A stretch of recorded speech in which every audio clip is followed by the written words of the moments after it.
And what I found over the years of doing this work is that there's two questions that I use to guide me in thinking about what I am doing and how. First question is one that we often ask ourselves. The question is, what do I stand for? Right? It's a question we check in with ourselves about, am I a person of integrity, of trust, of respect? What are the values that I live by? What kind of moral person am I?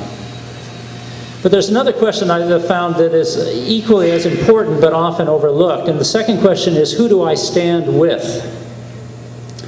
And that's a question that really is much harder to ask and much harder to answer. For instance, when I first started doing anti-racism work in the late 1960s, African Americans would come to me and some of my friends who were white, and they'd be angry and outraged at the racism that was going on around them, that they were experiencing and seeing.